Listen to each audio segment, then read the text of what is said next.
Nous pouvons démarrer, c'est l'heure. Merci à tous d'être là pour ce cours et le séminaire qui suit.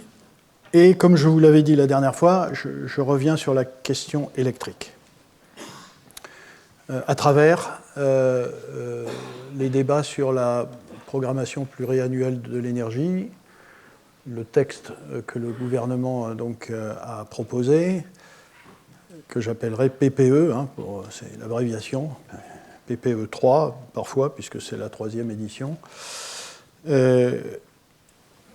Voilà, alors j'ai prévu beaucoup de choses, trop sans doute, alors sans doute je ne finirai pas ce que j'avais à dire, on poursuivra la prochaine fois.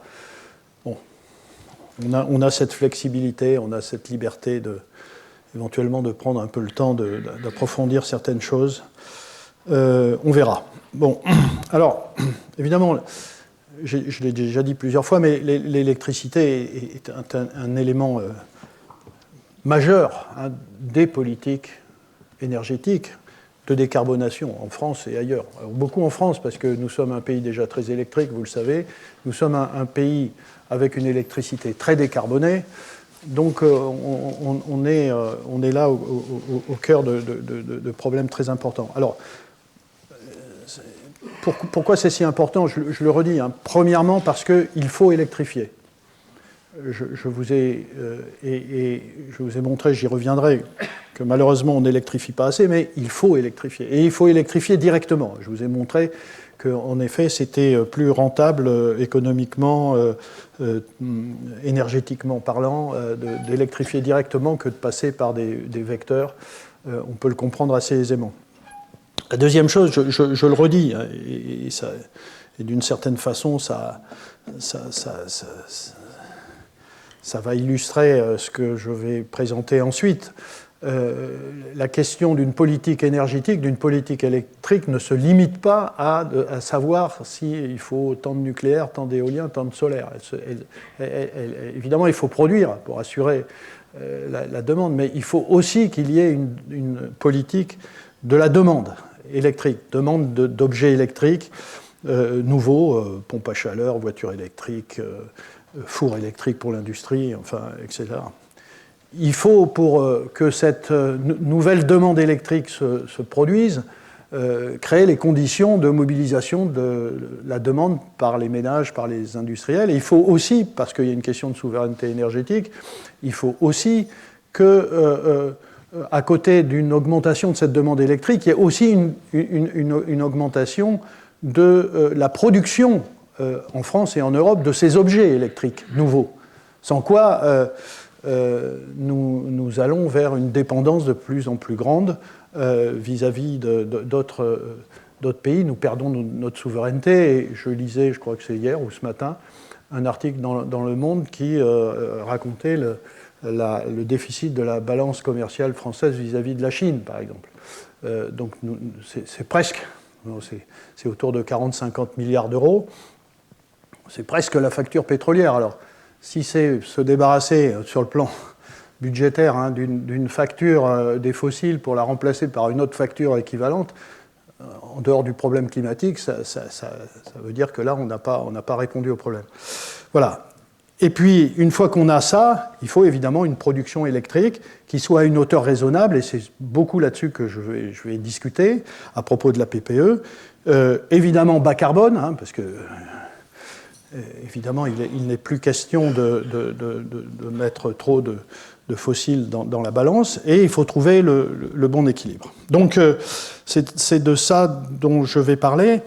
Et je vais le faire donc à propos d'un cas précis, c'est la PPE, la programmation pluriannuelle de l'énergie. Je vais vous dire de quoi il s'agit, pour ceux qui ne le savent pas, quelles sont les grandes lignes de cette PPE. Je vais vous dire l'avis de l'Académie des sciences. Cet avis m'importe, puisque j'en suis en partie le rédacteur comme président du comité de l'énergie de l'Académie qui a produit cet avis, et il a eu un certain écho. Je vais vous expliquer pourquoi, et je vais vous montrer aussi des impacts tout à fait désagréables, et je vous parlerai de quelque chose d'un peu particulier. Et puis, il y a une autre chose, c'est que et je le répéterai, je me réjouis de voir que cet avis trouve confirmation aujourd'hui. La semaine prochaine, un rapport de RTE sur des projections de consommation électrique en 2035 va remettre en cause les annonces faites il y a 4 ans puis 2 ans, avec des chiffres assez massifs de consommation qui aujourd'hui sont significativement réduits. Et comme on sait que cette PPE, cette politique énergétique, est basée notamment sur ces prévisions de consommation, j'imagine, j'espère, que puisque le texte du gouvernement n'est pas encore sorti sous forme de décret, j'espère que ces nouvelles informations auront un impact sur le texte et qui pourra être éventuellement modifié. C'est mon optimisme. Voilà, donc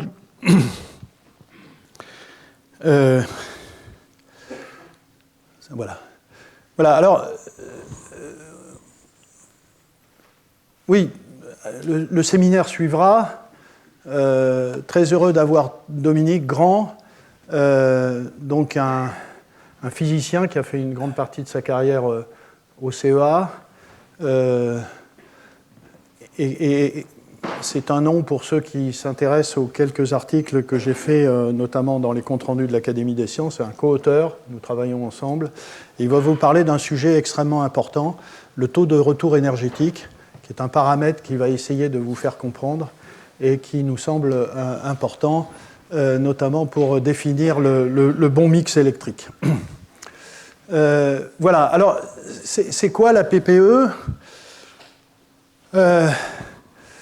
La PPE, donc, ça a été créé, comme je lis un peu ce texte, c'est un texte officiel, créé par la loi du 17 août 2015, c'est la loi TECV, Transition énergétique pour la croissance verte. Et donc, c'est un outil de pilotage de la politique énergétique française. Donc, vous voyez, priorité d'action pour la politique énergétique, et avec l'objectif, évidemment, construit autour de cet objectif de neutralité carbone 2050.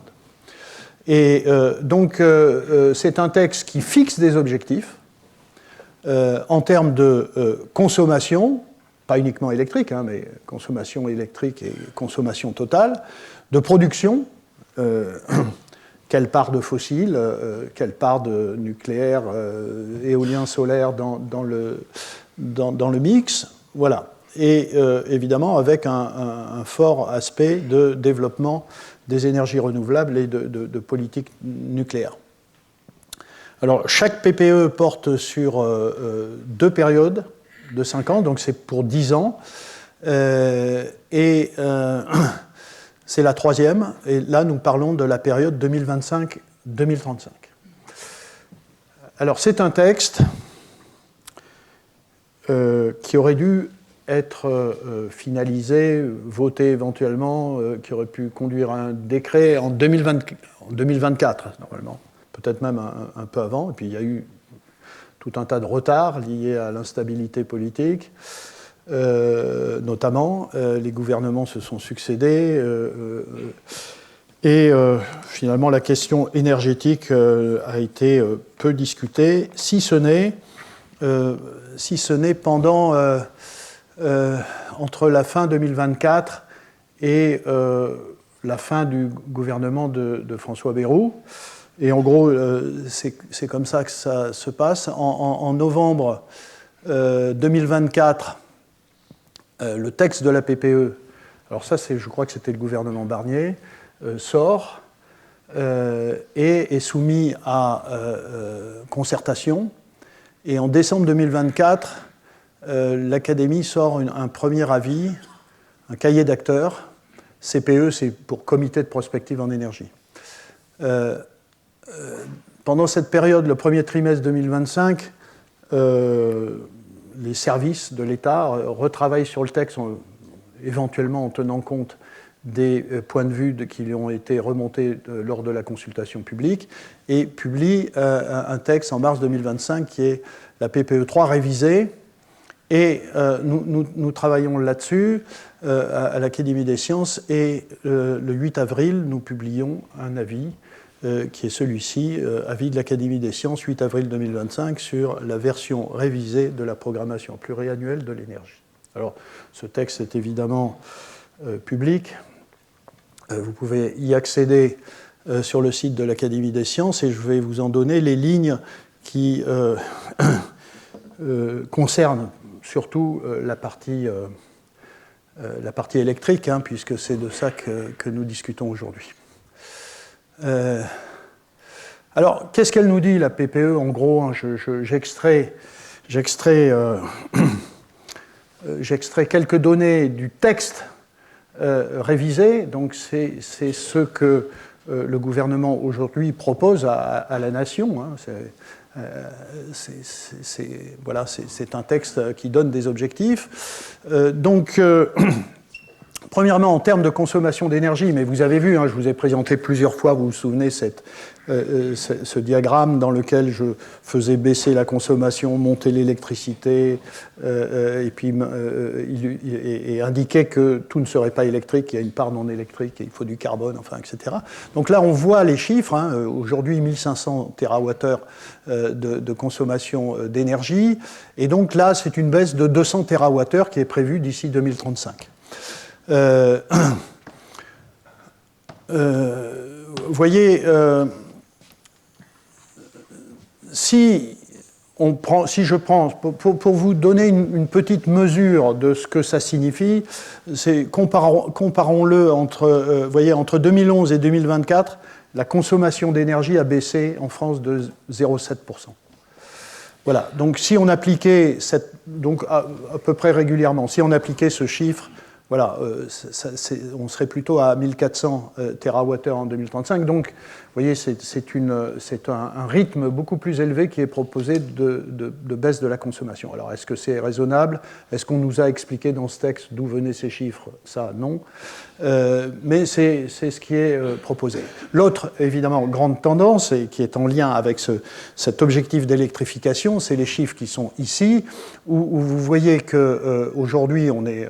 Je l'ai déjà dit, hein, à 60% de dépendance de fossiles, avec un pays déjà très électrifié, l'électricité correspondant à 25%. Et comme vous voyez, l'objectif, c'est non seulement de baisser la consommation d'énergie, mais de baisser la part fossile, passer de 60 à 30, donc divisé par 2 pratiquement, notre consommation de pétrole et gaz, charbon, on n'en a pas beaucoup, et puis par contre augmenter considérablement les parts d'énergie électrique, 40% au lieu de 27%, et d'énergie renouvelable hors électricité, donc c'est ce qui est biomasse, bois, géothermie, etc. Bon, c'est ça, les grandes lignes de la PPE. Alors, il faut voir que la PPE s'appuie sur ces fameux scénarios de prévision de consommation. Et donc, bon, il y a plusieurs scénarios, mais en quelque sorte, vous avez deux grands types de scénarios. Il y a ceux qui sont sortis en 2021, c'est essentiellement les scénarios de RTE, mais il y a d'autres scénarios, hein, j'en ai présenté d'autres, l'ADEME, et puis toutes sortes d'associations qui peuvent proposer des scénarios, mais le scénario, le premier grand scénario sur lequel on a réfléchi à la possibilité d'une nouvelle politique énergétique, c'était les scénarios qui sont sortis en 2021, et le scénario de référence, c'était 640 TWh en 2050, en termes de consommation. Hein, je vous rappelle qu'aujourd'hui, on est à 440. 200 TWh de plus, c'est colossal, c'est presque 50% de plus que ce qu'il y a actuellement.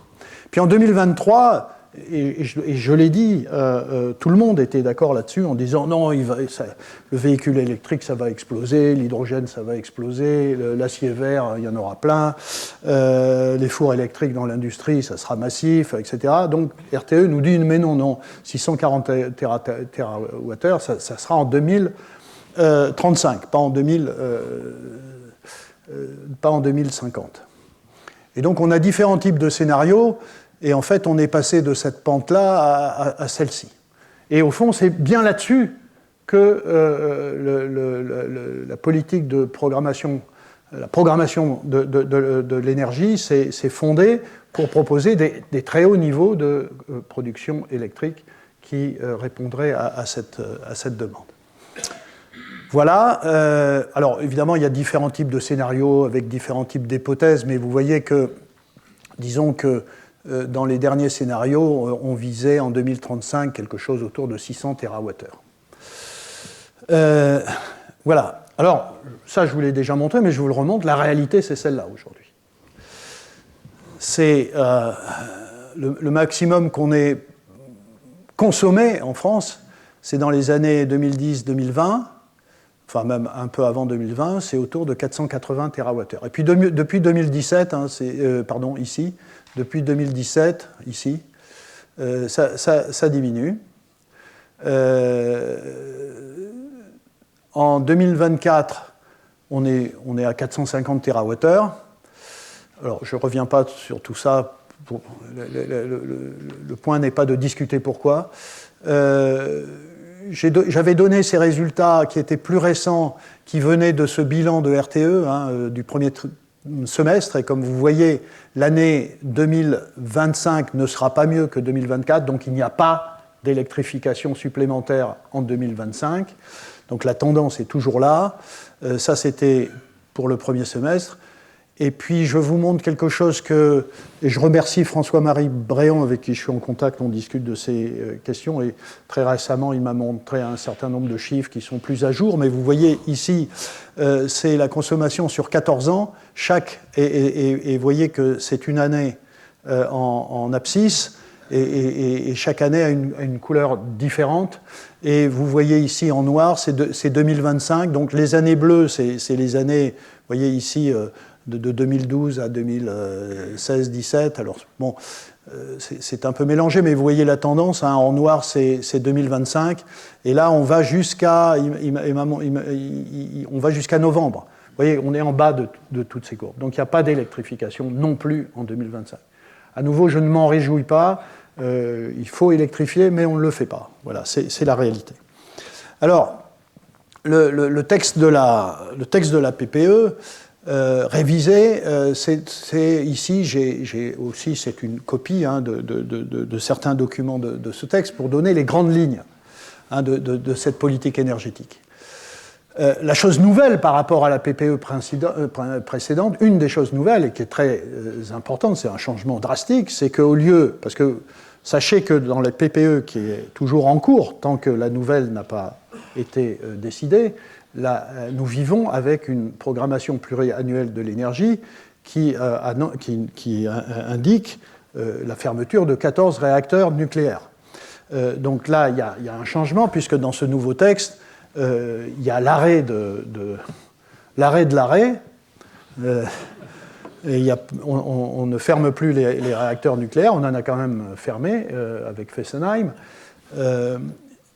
Mais là, l'objectif, c'est d'en construire de nouveaux pour tenir compte du vieillissement de ces réacteurs, qui à un moment donné devront être remplacés, même si on espère, en effet, ça résoudra une partie de nos problèmes, qu'ils sont prolongeables au-delà de 40 ans. Certains déjà ont dépassé cette date, mais qu'on pourra aller jusqu'à 50, 60, comme ça se fait dans certains pays. Et la construction donc de réacteurs nouveaux, 6 réacteurs EPR2 et 8 ensuite. Mais tout ça n'arrivera pas avant 2035, donc il n'y a pas de changement de production électronucléaire dans la PPE3 de façon quantitative, puisque ça démarrera après. Donc voilà, on est avec une perspective à peu près entre 360 et 400 TWh d'énergie nucléaire pour la France. Il y a une augmentation d'utilisation des biocarburants. Vous avez quelques chiffres ici. Il y a une petite augmentation de la puissance de notre hydroélectricité. Et puis, vous avez... alors, il y a toujours cette quantité massive d'hydrogène, alors que ça ne bouge pas, mais on continue à indiquer qu'il y aura 8 gigawatts d'électrolyseurs en 2035. La chaleur renouvelable et de récupération, le biogaz qui doit être augmenté. Et puis, quand on regarde la partie photovoltaïque et éolien, là, ce sont des augmentations, et c'est l'autre caractéristique, je dirais, après la construction des réacteurs nucléaires, l'autre grande caractéristique de ce texte, c'est l'augmentation massive qui est proposée de production éolienne et solaire, avec une multiplication entre 3,5 et 5 du photovoltaïque, jusqu'à 5 à l'horizon 2035. Là, c'est une augmentation qui est d'un facteur à peu près infini, puisqu'il y a très peu d'éolien en mer, enfin, on est à 0 et quelques gigawatts, et pour passer à 18. Et du côté de l'éolien terrestre, c'est maintenir un taux d'installation de capacité autour de 1 gigawatt par an, 1,5 gigawatt par an, et vous allez voir, ça fait des quantités considérables. Bon, c'est ça qu'il y a aujourd'hui dans le texte qui vous est proposé, qui est proposé à la Nation. Oui, alors,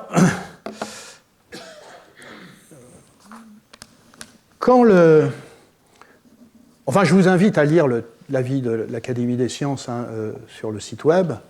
Je ne le fais pas ici ligne par ligne. Ce n'est pas un très long texte, mais j'ai été surpris par la façon dont la presse l'a présenté ensuite. En le relisant, je ne relis pas tous les soirs, mais je le relis de temps en temps. En le relisant, je constate, j'essaye d'être objectif, qu'il est assez équilibré, même s'il y a un certain nombre de critiques, il est équilibré parce que, comme vous allez le voir, il évoque des points positifs de ce texte et des points négatifs. Néanmoins, parce que c'est comme ça que fonctionne la presse, ici, quelques exemples de titres discutant après l'arrivée du texte de l'Académie et qui, de mon point de vue, sont vraiment inappropriés si on considère réellement ce texte. Voilà, incohérent, irréaliste, programmation de l'énergie critiquée sévèrement, l'Académie étrille la stratégie gouvernementale, très sévère avis, enfin bon, etc., etc. D'ailleurs, le mot « étrie » arrive 2 fois dans deux médias différents. On a l'impression qu'il s'adresse à la même intelligence artificielle. Voilà. En réalité, oui, c'est ce que je vous disais. Je vais en donner quelques exemples, mais ce texte exprime des points positifs et des points négatifs. Et pour la suite, je parlerai surtout d'un point négatif, contredisant d'ailleurs le sentiment que je vous donnais d'équilibre, mais le point négatif est particulièrement important. Mais vous voyez, donc, évidemment, nous rappelions, parce que nous avions écrit des choses là-dessus, voilà, nous disions notre satisfaction de revoir la production nucléaire, donc bas carbone, pilotable, dans la politique énergétique, alors que nous sortions de 10 ans d'une politique qui annonçait la fermeture de 14 réacteurs qui fonctionnaient parfaitement bien.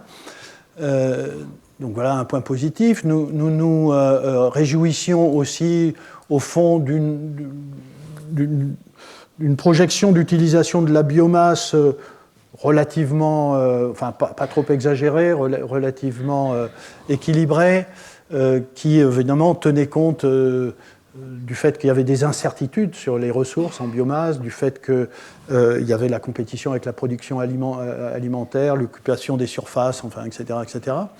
Nous nous réjouissions et nous étions dans notre mission du fait qu'il était indiqué qu'il y avait encore tout un tas de technologies insuffisamment matures qu'il fallait continuer à travailler dans les laboratoires. Donc de laboratoires de recherche fondamentale, technologique, industrielle, et donc évidemment nous étions adressés là-dessus. Là où nous avions quelques critiques, c'est... alors, j'en finis avec l'hydrogène. Voilà, nous considérions que à nouveau, ces quantités massives d'électrolyseurs d'hydrogène étaient irréalistes. C'est des choses qu'on avait déjà exprimées. Et 2 points importants. La première, c'est qu'au fond, ce texte n'explicite pas bien comment ils arrivent à ces baisses de consommation d'énergie totale. 200 TWh en 10 ans, c'est énorme. Et également ces scénarios de consommation électrique massive qui n'étaient pas assez bien explicités de notre point de vue. Et la dernière chose qui était, et c'est autour de ça qu'on va continuer, c'était le fait que, avec une arrivée exclusive dans le mix électrique de capacités non pilotables intermittentes, éolien, solaire, éolien en mer, terre et solaire, on avait un mix électrique qui, de notre point de vue, était déséquilibré en matière de pilotabilité et d'intermittence. C'est ce que nous disions dans ce point-là. Et donc, voilà. Et donc, nous rappelions que nous nous étonnions que les objectifs de production électrique totale ne tenaient pas compte, à travers des scénarios alternatifs, de la réalité suivante, depuis 2017, donc la baisse de la consommation. Ça nous paraissait important. Et donc, nous disions simplement, et je pense que ceci était assez équilibré, de dire il faut repenser tout ça, et notamment les objectifs de production, en les ajustant mieux aux besoins réels et à l'évolution de la consommation électrique. Et donc, nous recommandions de ne pas précipiter l'installation massive d'éoliens et de solaire non pilotables sur la base de prévisions de consommation surestimées. Donc, trouver un meilleur équilibre entre production électrique et consommation électrique. Voilà, alors, c'est quoi, donc, les chiffres, maintenant ? Un peu plus en détail. Et ça, c'est les chiffres qu'il y a dans le texte de la PPE 3, alors février ou mars 2025. Ici, juste pour vous donner où est-ce que... Donc, en bleu, c'est la consommation. Nous sommes à 450 TWh. Et en orange, ici, c'est 540 TWh. Donc, il y a à peu près une centaine de TWh de surproduction. Vous vous souvenez que je vous ai montré que la France est un des rares pays à avoir un tel niveau de surproduction électrique. Alors, nous exportons, ça fait des milliards d'euros qui rentrent, effectivement, mais avec 100 TWh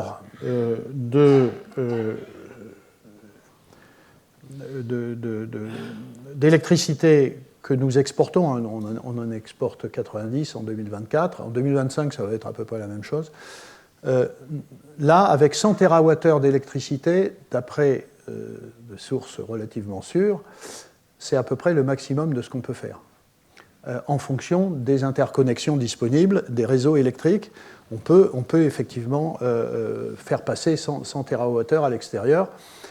Et donc, c'est bien, on peut peut-être doubler, tripler tout ça, mais non, mais on ne peut pas le faire. Enfin, on peut le faire, mais pour le coup, on ne pourra pas l'exporter si on n'a pas les réseaux qu'il faut. Il faut vraiment avoir ça en tête quand on réfléchit à ces choses-là. Et alors, quand on regarde les chiffres, donc, maintenant, il y a un socle nucléaire, donc je l'ai dit, qui est constant, donc entre 360 et 400 TWh. Il y a un socle hydroélectrique qui est aussi à peu près constant. Alors, dans certains cas, on peut prévoir une petite augmentation, mettons, disons, autour de 60 TWh. Et puis, le gros changement est ici.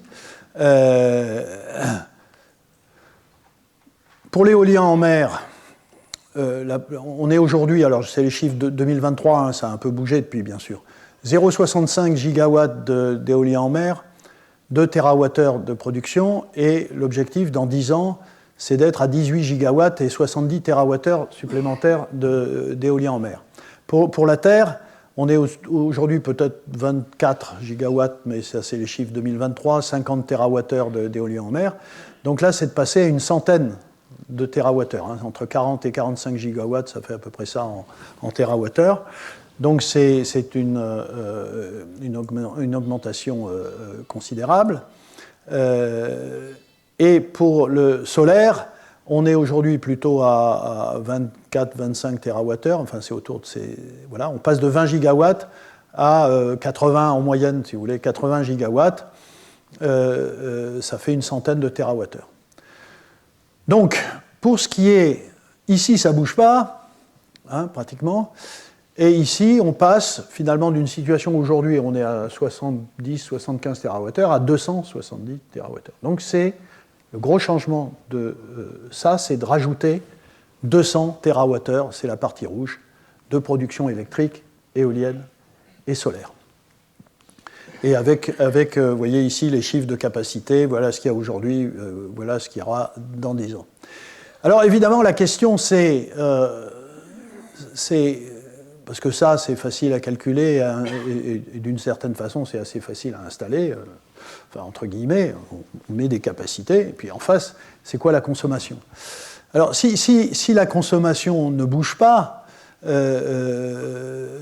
évidemment, vous voyez que là, il y a une sorte d'ineptie, parce qu'il n'y a pas besoin de 200 TWh de plus, alors qu'il y a déjà 100 TWh de surproduction. Si on reste à 450, 500, ça veut dire qu'on va se retrouver avec au moins 200 TWh de surproduction. Et si on peut en exporter 100, qu'est-ce qu'on va faire des 100? Alors en fait, on ne fera pas ça, on va arrêter en permanence le nucléaire, les nouvelles capacités éoliennes, solaires, etc. Donc on aura des tas de capacités pour lesquelles on aura dépensé beaucoup d'argent pour les installer, qui ne fonctionnera pas, et évidemment sur le plan économique, ça ne marche pas.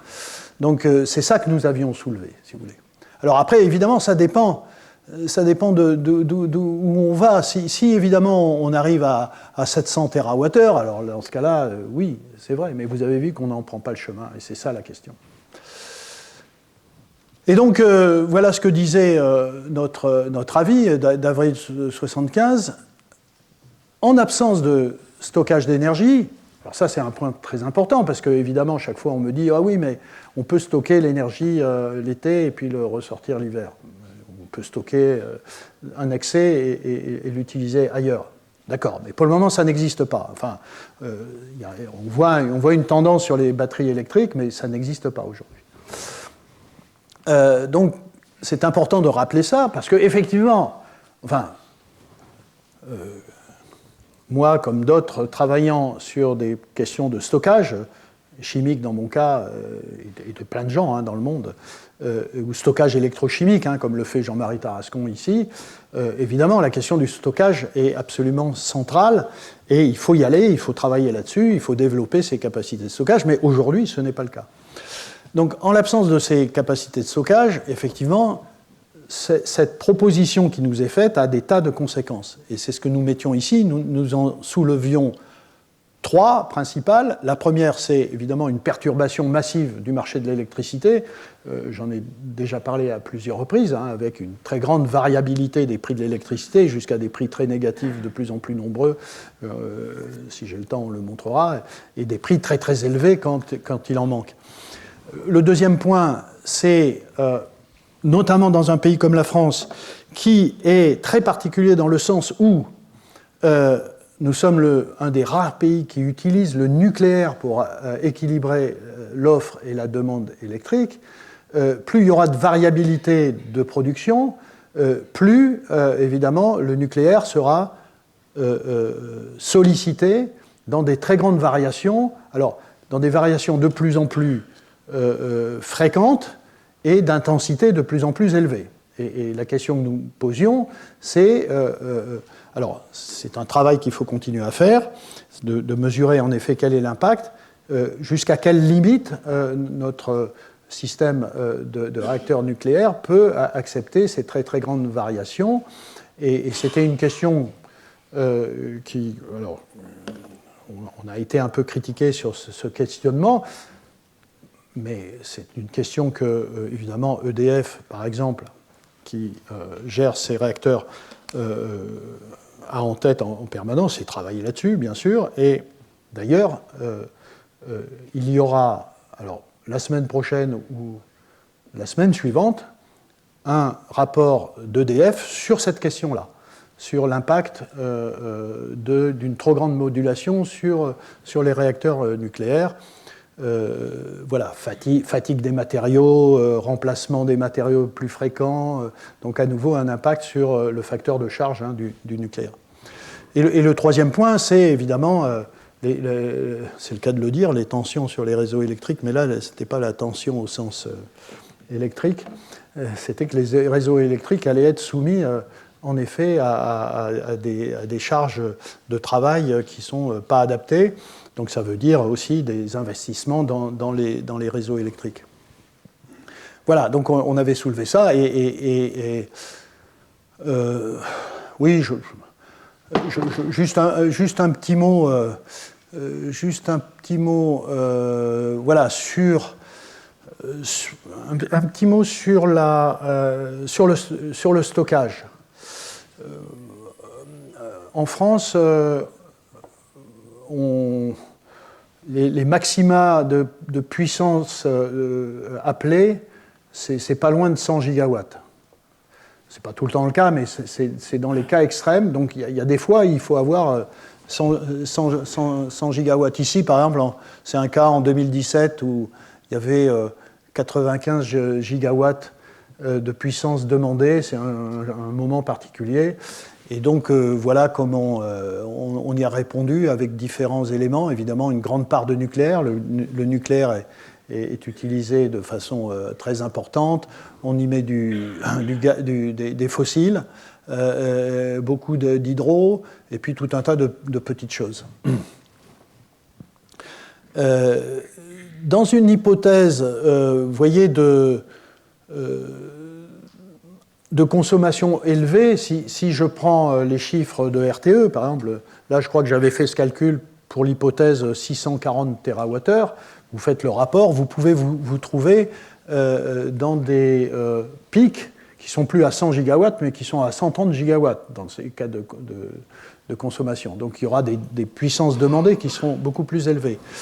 Et ici, bon, je fais une hypothèse, c'est un moment, ça arrive, hein, des fois qu'il n'y a pas de soleil, notamment la nuit, et il arrive aussi qu'il n'y ait pas de vent, et donc dans ces cas-là, vous ne pouvez pas sortir les éoliennes et les panneaux solaires. Donc dans ce cas-là, pour arriver à 130 gigawatts, si vous avez la même quantité de nucléaire, vous avez à peu près la même quantité d'hydroélectricité. Là, il y avait 4 gigawatts d'interconnexion, hein, vous appelez de l'énergie d'ailleurs. Là, j'en ai mis un peu plus, en imaginant qu'on a augmenté nos capacités d'interconnexion. J'ai rajouté de l'hydraulique, mais ici en vert, c'est de la biomasse, des effacements, enfin, c'est d'autres petites choses. À la fin, il vous manque quand même à peu près 25 gigawatts. Hein. Voilà. Parce qu'il n'y a pas de vent et il n'y a pas de soleil. Voilà. Et dans ce cas-là, qu'est-ce que vous faites? S'il vous manque 25 gigawatts, oui, alors si vous avez du stockage, si vous avez eu la possibilité de stocker de l'électricité avant, et que c'est quelque part que vous pouvez récupérer, que vous pouvez mettre dans le réseau, alors oui, c'est possible. Mais alors, si vous faites le calcul, c'est des quantités massives de batteries électriques. Si c'est alors, on a montré avec Dominique, hein, c'est que la part la plus importante, la part la plus difficile, c'est le stockage intersaisonnier. Stockage intersaisonnier, c'est-à-dire là où on a le plus besoin de stockage, c'est du stockage d'énergie qu'on récupère l'été, où il y a du soleil, pour le remettre l'hiver où on a besoin de beaucoup d'énergie. Bon, bientôt ça va changer parce que l'été on aura besoin de beaucoup d'électricité parce qu'il faudra des climatiseurs peut-être, enfin bon, c'est plus compliqué. Mais enfin bon, c'est une possibilité. Et puis en réalité, comme on n'aura pas tout ce stockage-là, qu'est-ce qu'on va faire? On va remettre en route les centrales thermiques, hein, à fossiles. Hein. Ça sera le gaz en particulier naturel, mais bon, si on a du biogaz, on mettra du biogaz. Enfin, vous voyez, donc là, il y a un vrai sujet. Voilà, j'ai noté ça. Bon, j'ai pris ce journal, mais c'est dans quelques journaux. C'était il y a 2-3 jours. Vous voyez que même aujourd'hui, la France, qui est quand même un pays très décarboné, remet en route actuellement ses centrales à charbon. Pourquoi? Parce qu'on en a besoin. Voilà.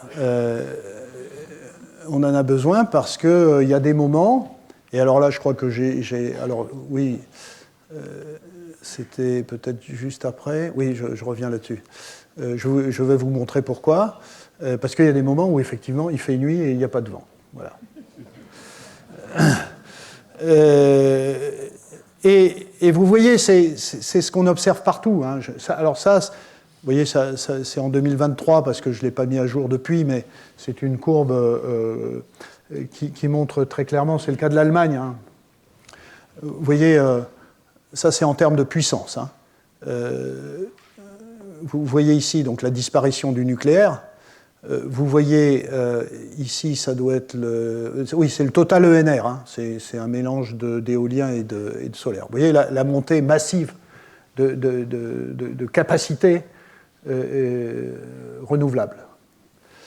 Et ça, en noir, c'est les capacités fossiles. Vous voyez qu'il n'y a aucune corrélation. Plus ça monte là, plus ça descend, non. Ça reste pareil. Donc, c'est un peu la réponse du pourquoi de tout à l'heure.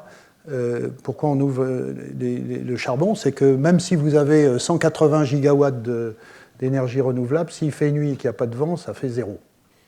Ça ne fait pas 180. Donc il vous faut autre chose, et c'est pour ça que les Allemands conservent des capacités thermiques à fossiles. Alors, ils ne les utilisent pas tout le temps, hein, mais ils les gardent.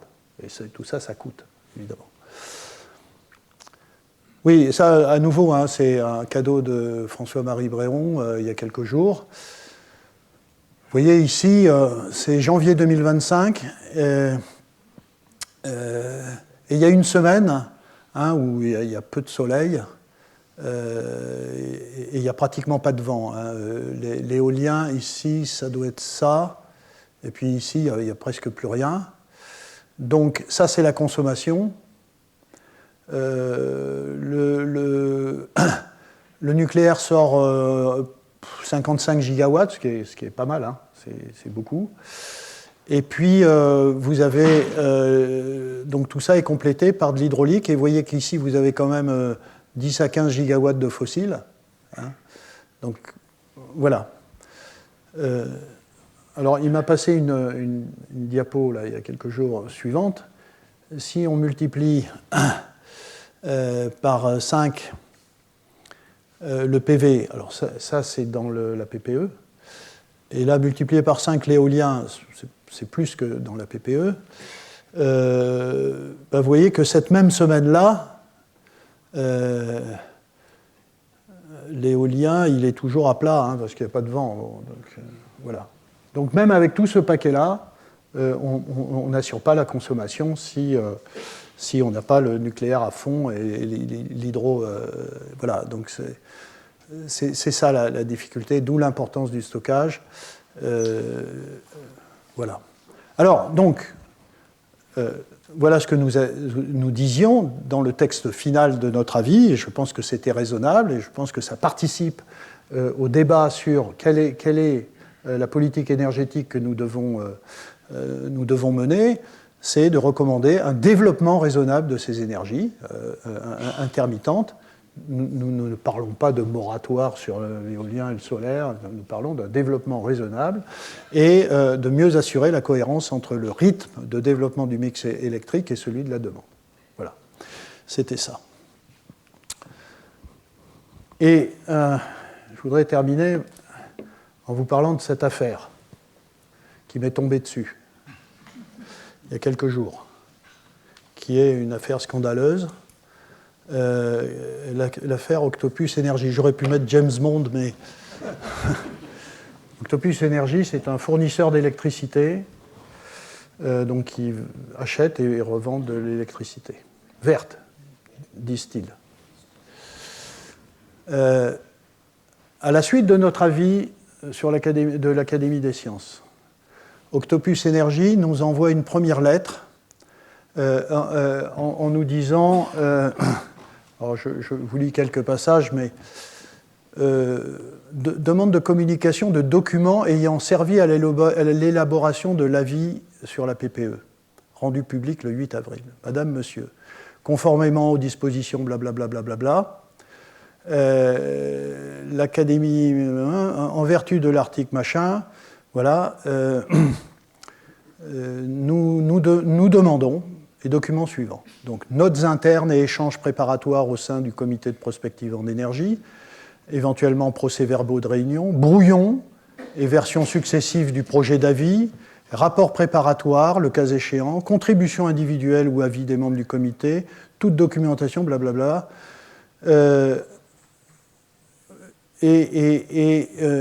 Ici, voilà, vous disposez d'un délai d'1 mois. Alors, comme s'ils avaient quelque autorité, voilà. Pour répondre à cette demande, passé ce délai ou en cas de refus, nous nous réservons la faculté de saisir la commission d'accès aux documents administratifs. Vous voyez, un courrier très sympathique. Voilà.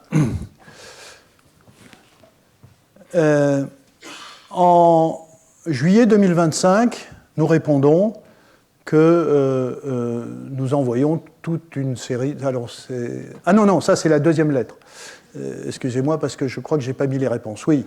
Alors, à la suite de cette première lettre, nous nous demandons à l'Académie des sciences si ce que c'est qu'un document administratif en ce qui nous concerne, et donc les juristes analysent tout ça, et effectivement, il y a des documents administratifs, les brouillons ne sont pas des documents administratifs, enfin, il y a des choses à donner et d'autres qui ne sont pas obligatoirement données. Et donc nous envoyons toute une série de documents, effectivement des comptes rendus de comités, notamment du comité de prospective en énergie, des rapports de l'Académie des sciences qui ont été publiés, enfin des publications, notamment des publications avec Dominique, etc., etc. Et en juillet, voilà, il continue, il redemande, dans le prolongement de la première demande, voilà, nous voulons tous ces documents, alors les articles de Fontcave et Grand, le comité, les rapports, les notes internes, et alors ils insistent sur les brouillons, les notes internes, etc. etc. Nous voulons aussi la liste des membres de tous les comités possibles de l'Académie, enfin, etc. etc.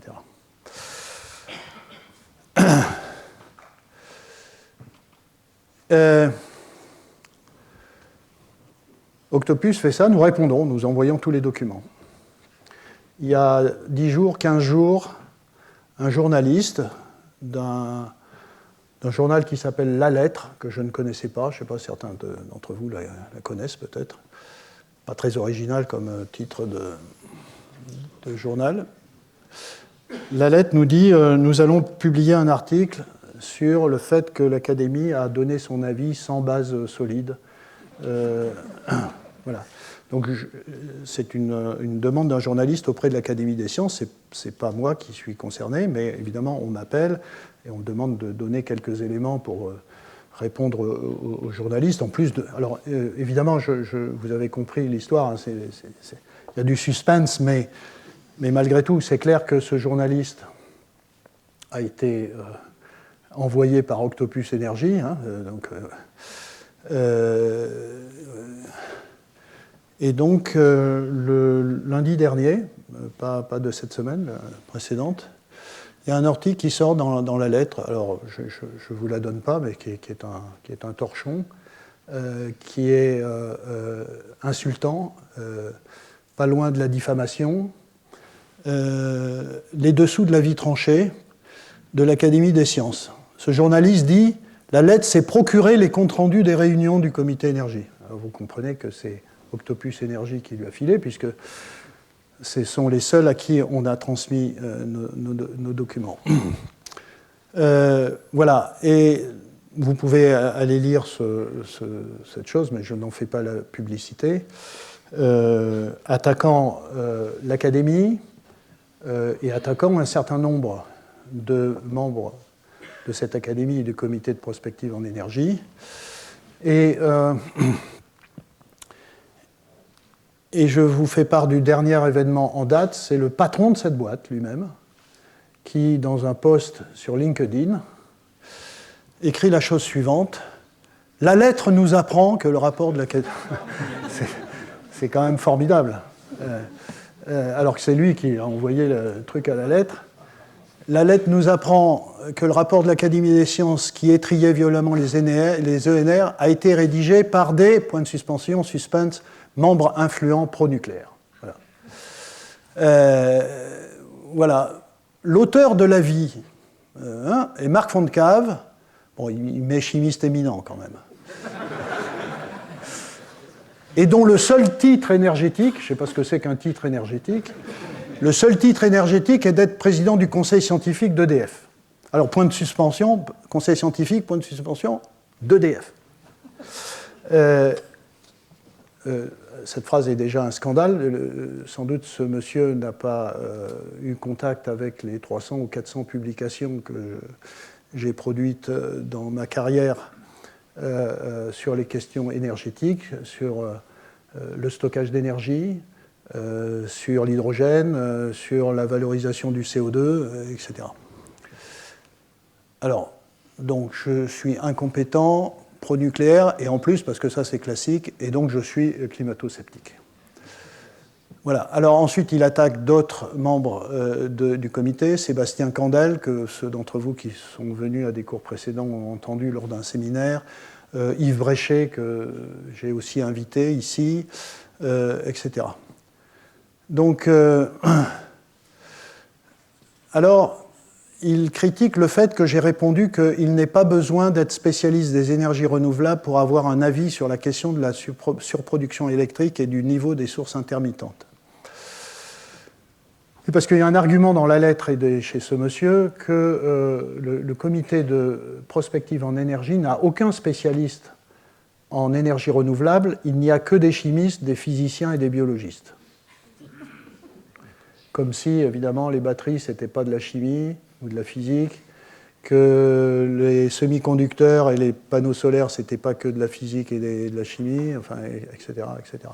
D'ailleurs, ici, il prend une photo des comptes rendus de l'Académie des sciences, c'est un journal, hein, et il décide à côté. Alors, il y a les comptes rendus chimie hein, à l'Académie, il y a les comptes rendus physique, il y a les comptes rendus sciences de la Terre, voilà. Et ici, vous voyez ce qu'il met, quel rapport avec les énergies renouvelables?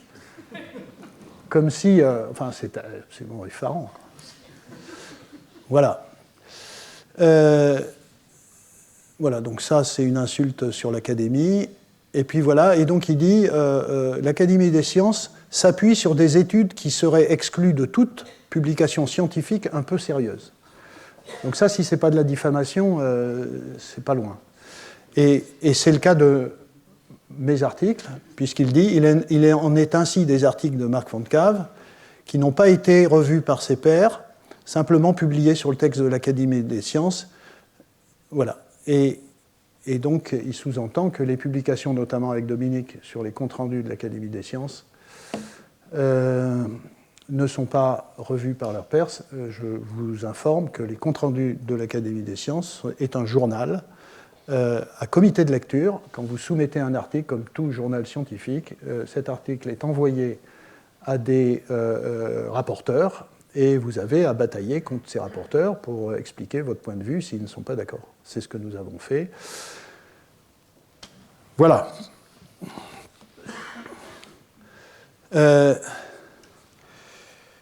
Ceci est un scandale. Je vous le donne aujourd'hui parce que c'est un exemple d'une entreprise qui s'est enrichie sur les deniers publics pour installer massivement des choses qui ne sont peut-être pas utiles et qui continue à le faire en utilisant des méthodes qui sont des méthodes de voyous. Et je le dis en ces termes-là, et je préférerais éviter ce genre de choses, mais au-delà de mon cas, qui n'est pas le problème principal, c'est la remise en cause d'institutions comme l'Académie des sciences, qui, je le rappelle, en tout cas pour la partie énergie que je connais bien, fait un travail considérable qui s'appuie sur des experts, qui auditionnent des gens, des experts, et qui a en son sein des grands spécialistes qui voilà, s'intéressent à ces questions de l'énergie. Et, alors, je suis très loin d'avoir fini tout ce que j'avais à dire, donc je continuerai la semaine prochaine, mais je veux dire deux choses. La première, c'est que pour le moment, je considère que nous avons raison. Nous avions raison et nous avons raison. Et je dis cela notamment avec le fait que les questions que nous avons posées dans cet avis, qui sont essentielles pour définir une politique énergétique raisonnable, pas excessivement coûteuse, au-delà de nos possibilités. Et en ce moment, on le voit avec la discussion sur le budget de l'État, que c'est un point important. Nous avions raison, en particulier sur le fait que cette surproduction électrique qui est prévue est quelque chose qui n'a pas de sens. Et je le dis parce que, comme je l'ai mentionné, je crois, tout à l'heure, et c'est déjà annoncé, la France, c'est un journal des Échos, c'était il y a 2-3 jours, qui nous annonce que RTE est en train de changer donc complètement ses perspectives de consommation électrique et que donc la PPE qui s'est construite sur des scénarios de consommation qui étaient très très élevés devrait, en toute logique, être corrigée à nouveau pour tenir compte d'une tendance de consommation électrique qui malheureusement reste faible, malheureusement parce que, à nouveau, j'insiste sur le fait que ça doit être, enfin, l'électrification est essentielle. Et donc, en particulier, si je reprends ceci, ce qu'annonce aujourd'hui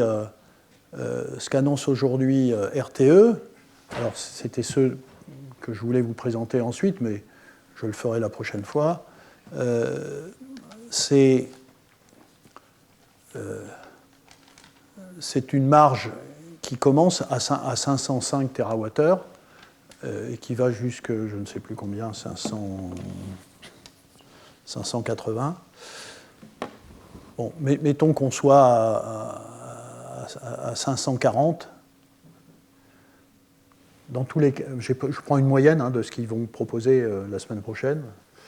Il n'y a pas besoin de 200 TWh de plus d'électricité. Donc, en toute logique, c'est purement mathématique. Il faudrait que ce texte soit révisé.